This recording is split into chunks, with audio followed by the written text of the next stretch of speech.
যখন মানুষের মৃত্যু হয় তখন চারপাশে ভিড় জমে যায়। অনেক মানুষ আসে, কেউ আত্মীয়, কেউ বন্ধু, কেউ পরিচিত, কেউ আবার শুধু খবর পেয়ে। শোকের আবহে ভরে ওঠে চারদিক। কিন্তু এক মুহূর্ত ভেবে দেখুন, যে মানুষটি সারা জীবন এই সংসারে দৌড়ালেন, যার ছিল প্রিয় বিছানা, প্রিয় পোশাক, প্রিয় গয়না, প্রিয় ঘর, মৃত্যুর মুহূর্তে তার সাথে কি যায়? না যায় ধন, না যায় সম্পত্তি, না যায় আভূষণ, না যায় নাম যশ। খালি হাতে তাকে শ্মশানের পথে নিয়ে যাওয়া হয়। শ্রীকৃষ্ণ গীতায় বলেছেন, না হি কশ্চিৎ ক্ষণমাপি জাতু তিষ্ঠত্যা কর্মকৃত, অর্থাৎ কেউ এক মুহূর্ত কর্ম ছাড়া থাকতে পারে না। কিন্তু মৃত্যুর পরে একটাই জিনিস টিকে থাকে, আপনার কর্ম। কর্মই মানুষের আসল পরিচয়। এই সংসারে আপনি কি রেখে গেলেন? মানুষ আপনাকে কি নামে মনে রাখবে? যদি দুষ্কর্ম করেন, সংসার বলবে এই মানুষটি ছিল লোভী, হিংসুটে, স্বার্থপর। আর যদি সৎকর্ম করেন, সংসার বলবে কি ভালো মানুষ ছিলেন, সবার পাশে দাঁড়াতেন, সবার দুঃখ বুঝতেন। শ্রীকৃষ্ণ বলেন, ইয়াদা ইয়াদা হি ধর্মস্যা গ্লানের ভবতি ভারত,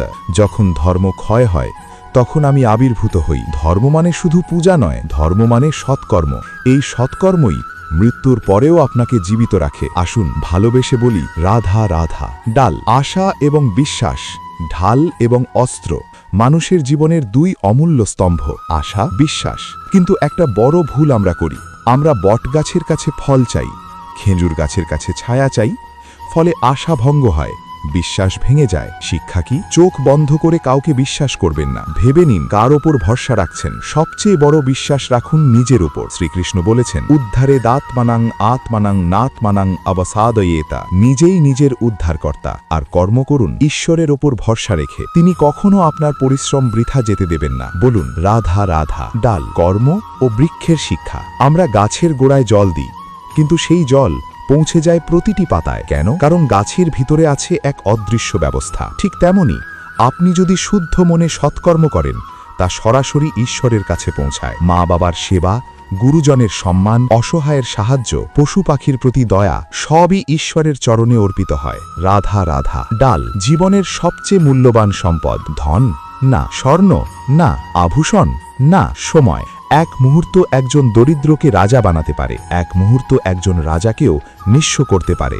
যিনি আপনার জন্য সময় বের করেন, তাকে সম্মান করুন। যিনি খারাপ সময় পাশে থাকেন, তাকে আগলে রাখুন। রাধা রাধা। ডাল, মাতা পিতার মমতা। মায়ের মমতা আলাদা, বাবার মমতা আলাদা, কিন্তু দুজনের কেন্দ্রবিন্দু আপনি। মা খাওয়াবে, বাবা শাসন করবে। দুজনেই চান আপনি যেন অভুক্ত না থাকেন। এই মমতা পৃথিবীর কোথাও নেই। তাই যতদিন আছেন, মা বাবাকে ভালোবাসুন, সম্মান করুন। রাধা রাধা। ডাল, শক্তিশালী মনই আসল বিজয়ী। জীবনে সংকট আসবেই, কিন্তু নির্বাচন আপনার হাতে। দুর্বল হবেন না শক্তিশালী হবেন। মন শক্ত হলে কোনো বাধাই আপনাকে থামাতে পারবে না। শ্রীকৃষ্ণ বলেছেন, স্থিতপ্রজ্ঞস্য কা ভাষা, স্থিত মনই প্রকৃত জ্ঞানী। রাধা রাধা। ডাল, প্রজাপতির শিক্ষা। প্রজাপতি সুন্দর, কিন্তু জন্ম থেকেই নয়। আগে কষ্ট, তারপর রূপান্তর, তারপর উড়ান। প্রতিভা থাকুক বা না থাকুক, পরিশ্রম থাকলে সাফল্য আসবেই। রাধা রাধা। ডাল, অন্ধকার ও আশার প্রদীপ। সবচেয়ে ভয়ঙ্কর অন্ধকার মানসিক অন্ধকার। একটা ছোট্ট প্রদীপই যথেষ্ট।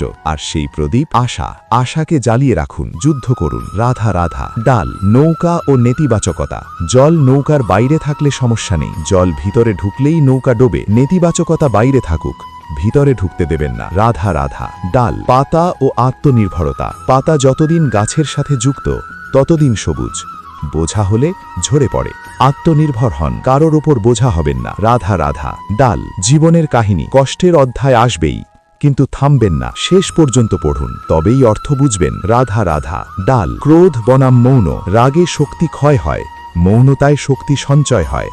যে নিজের রাগকে নিয়ন্ত্রণ করতে পারে, সেই আসল শক্তিশালী। রাধা রাধা। ডাল, সম্পর্ক মুক্তোর গলা। মুক্ত ছিঁড়ে গেলে নত হয়ে কুড়িয়ে নি, তেমনি সম্পর্ক ভাঙলে অহং ত্যাগ করে জুড়ে দিন। সম্পর্কের চেয়ে মূল্যবান কিছু নেই। রাধা রাধা। শেষে শুধু এটুকুই, কর্ম করুন, আশা রাখুন, ধৈর্য ধরুন, বিশ্বাস রাখুন শ্রীকৃষ্ণের ওপর। তিনি দেখছেন, তিনি বিচার করছেন, তিনি ফল দেবেন। হিমালয়ের দান ধানে হ্যান। আসুন হৃদয় থেকে বলি, রাধা রাধা। জয় শ্রী মহাকাল।